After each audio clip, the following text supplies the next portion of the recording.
Good afternoon, guys, and welcome to the show. Glad to have you here. Now, here's the thing. Complexity theory. Now, I know probably a lot of you have never heard of that term before, but it applies to certain things like say an avalanche, how an avalanche starts. One snowflake does not create an avalanche, but as they start to build up on the side of the mountain, they get more and more pressure, and after a while, they're all sitting there ready to go. And it just takes one little thing to make them start to slide down the hill at that point, once the pressures build up, once there's enough snowflakes in that avalanche.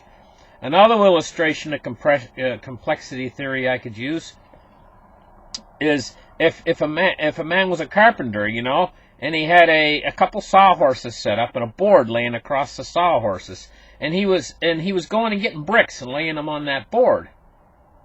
As he's laying the bricks on the board, the board's slowly starting to bend more and more and more. But it's holding the bricks. If he keeps adding bricks, eventually you're going to hear a loud snap sound. It's one little tiny spot on that board that starts to snap. One little weak spot. The more pressure he puts, the more likely the board's going to find that weak spot and crack. But we all know the eventuality of all this. In the end, it's going to crack. Well, that's the way with the financial system.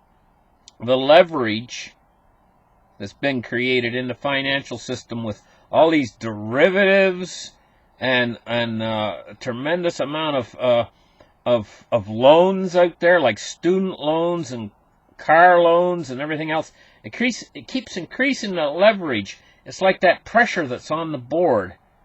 And the board starts to bend first, and then as he's putting the bricks on, it gets heavier and heavier, it's bending more and more. We all know it's going to snap eventually if he gets enough bricks on there. Maybe he gets 500 bricks on top of the board before finally, pow, it snaps.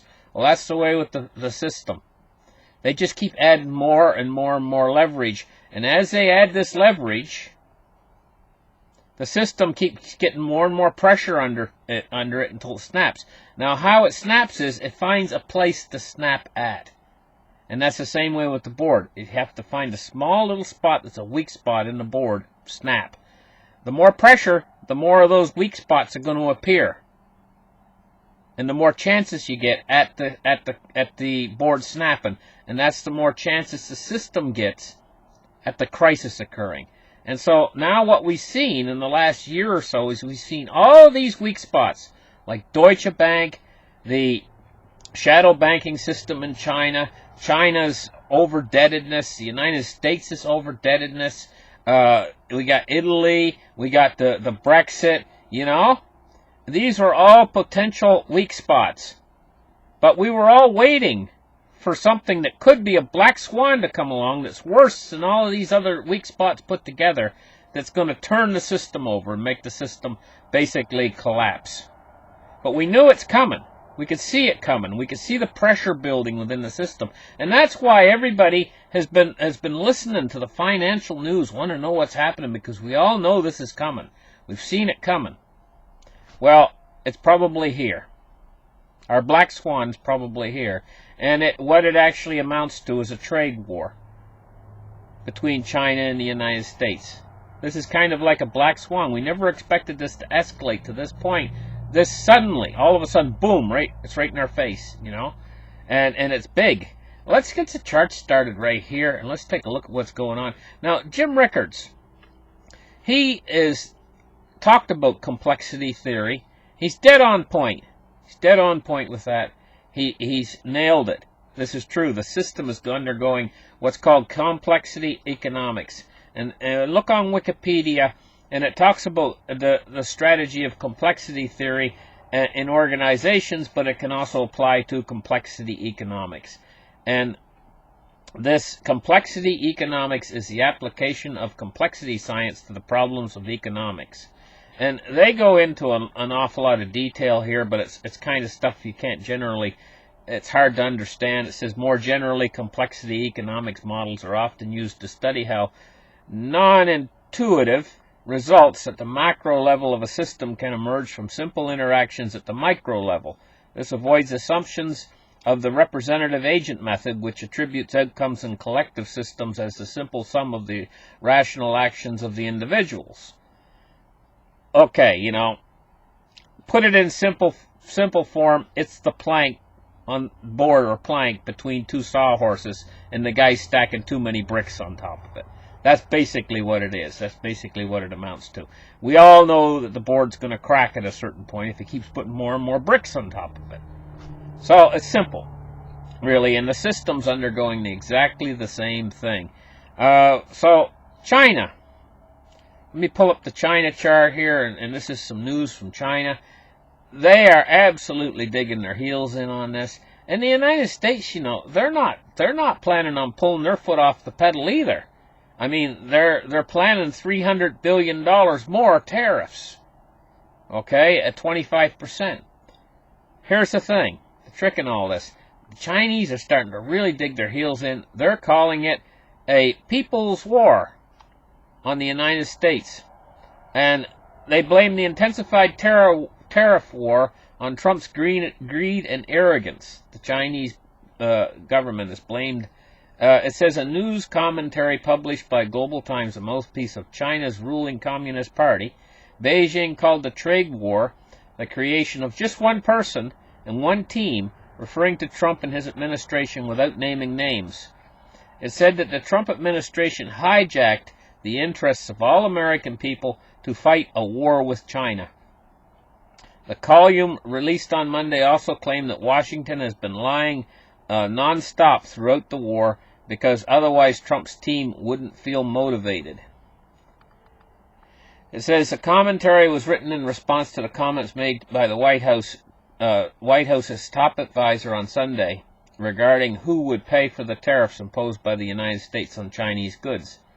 Larry Kudlow has acknowledged that the United States consumer and businesses will pay the tariffs, and the Trump administration has imposed billions of dollars of Chinese goods. Well, in truth, who pays the tariffs is the person that's buying the product. So if they're selling the product to America, comes into the store shelves, the price is going to be at least 25% higher because they're going to pass the cost onto the consumer. So watch all the Chinese goods go up 25%. Now here's where it gets interesting. A lot of stores, half of the goods, or even 2/3 of the goods, and in some stores, all of the goods come from China. Like a lot of the dollar stores, most everything in the dollar store comes from China. But some stores it's like half of the goods that come from China, or some stores it's 3/4 of the goods. Now here's the thing, when they go down through the aisle and they're going to have to pass this 25% tariff on to the consumer, on every store in America, not going to be any stores excluded, almost every store has Chinese-made goods, they're going to mark up all of those goods. The tariff's 25%. Knowing what merchants are like, they're probably going to add on another 5 or 10% on top of that. Merchants. And if they go through the aisles and they're marking up all these goods higher in price, say you got a pair of shoes sitting here, and right next to it you got American-made socks and Chinese shoes. The Chinese shoes go up by, say, 25-30% in price. You think they're not going to mark those socks up too, that are made in America? They're just going to go down the aisles of every store and every place you go, and you're going to see prices instantaneously in America of all products that you buy everywhere you go, Walmart, everywhere, go up by about 25 or 30%. Everything, across the board. Now, what's going to happen when all these other products go up by 25%? Guess what? Food products are going to go up too, but maybe not quite as much, maybe 15-20%. Food products are all going to go up. And they're saying this is probably going to cost a normal family in America at least $2,500 a year more. Well, here's my point. This is inflation. This also means that the dollar has just taken a 25% depreciation in value. This means that basically it's like a bank bail-in, and everybody in America just took a haircut. Same thing as a bank bail-in. How they go in and they take a certain percentage out of your account. Well, this is exactly the same thing. If you go to the store and your dollar's not going to buy but 75 cents, the dollar taking a big depreciation like that, that's inflation. That's 25% inflation. Pow! Just like that. Now, they say there's only 2% inflation. Give me a break. I mean, come on. 2% inflation. You know? But they're knocking this 25% right on. Bam. Just like that. Okay? How many years would it take to make 25% at 2% per year? You know? What's that, like 12 years? You know? It's just ridiculous. Because they're going to do that right away. Plus, you go over the shadow stats. You know, and you can find out the real inflation numbers. I think it's about 9%. He says that's the real inflation. So we're going to get a 25% chop, and then the regular old 9% still there per year. So you're going to take roughly a 34% smash to your dollar over the course of the year. Let's just round it out. 35% of your dollar's gone. Your purchasing power. So whatever you figure on saving for retirement, for crying out loud, you just lost 35% in this year alone. Well, are they going to chop you next year? Well, they're going to figure out some new way of getting some new tax again, you know? So everything is just a losing proposal to keep your money in the bank. At some point, this is going to dawn on everyone out there. Now, I know that you guys are ahead of the curve. You guys got it. You'll understand exactly what I'm talking about. You probably got most of your money out of the bank already, and a lot of you got gold, silver, you got cryptocurrencies, whatever. You're out of the dollar. You've divested yourself already. But what about your friends, your neighbors, your next door, the people that live next to you? None of them, you know, I mean, on average, I probably get 5,000 people watching this video, right? But there's 350 million people in America. You know, 5,000 compared to 350 million, it represents just the tip of a needle of the people that actually out there that actually understand what's coming, and they're in there ahead of time, you know, ahead of the curve, because they've already knocked about 96% of the dollars already been killed. Going back, if you talk about going back to about 1910 or something like that, you know, 1915, along in there.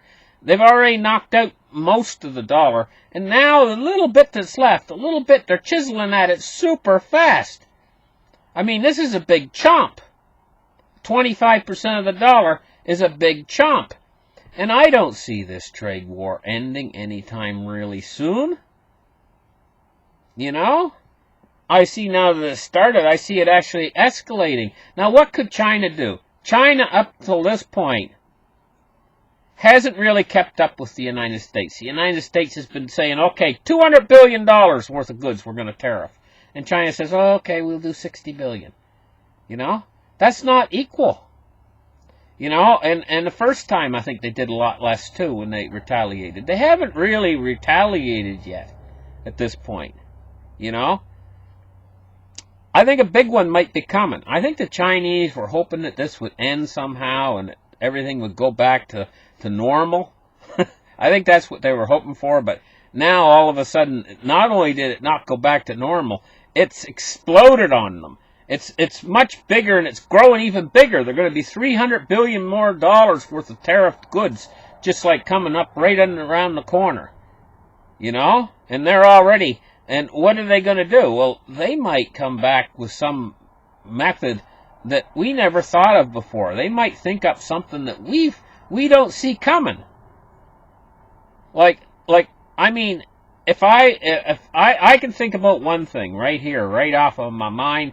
I remember what happened years ago, just when a couple of billionaires out there. Now, this is just individuals with their own money, not something as big as the entire Chinese government. I mean, that's massive. This is just individuals. The Hunt brothers tried to corner the silver market, you know. And the thing is the silver market is like an Achilles heel to the financial system. It's like the cornerstone, you know. I mean, if you pull the cornerstone, the whole building comes down. You know, if you pull the cornerstone out that's holding the whole edifice up. Well, the physical silver market, most of the physical silver that's mined every year out of the mines of the earth, most of it is allocated for factories and stuff, in industrial use. Most all of it. There's a small percentage of it that's left over that they use for coin and bar demand. And some years they run over and they don't quite have enough physical silver to cover the coin and bar demand, so they have to dip in to their inventories that are available for sale. That's a number that they keep to themselves, those inventories that are available for sale. We don't know how much that is, you know. But one thing we know for sure is if they use up all this silver for industry, most of the mining production, and then if they don't quite have enough left over to cover bar and coin demand, then they dip into that inventory available for sale. They've been dipping into that inventory for available for sale for many years now. And how much is left? It might be of the inventory that's available for sale if they run over, right? Oh, what if China were to come in and just say, okay, we want $10 billion worth of physical silver. Deliver it, please. I mean, they got $1.13 trillion in U.S. Treasury bonds. 1.1. That's over 1,100 billion. You know, 10 billion would do it to the silver market. It would cause such a constraint that they wouldn't be able to, there'd be failure to deliver everywhere. You know, if they took physical and want physical delivery. And I mean, what's to stop them from doing things like that? Another thing that they could do is just basically sell their treasury bonds.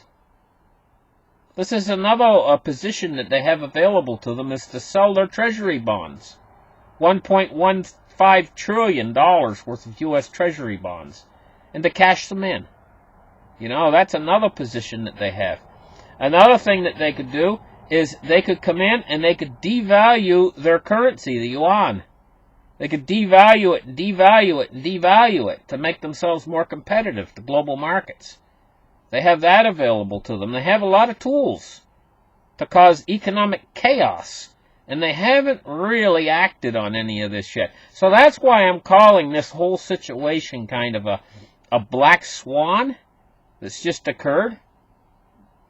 I shouldn't say it's just occurred, it's been ongoing, but the escalation of it just now is really starting to hit home.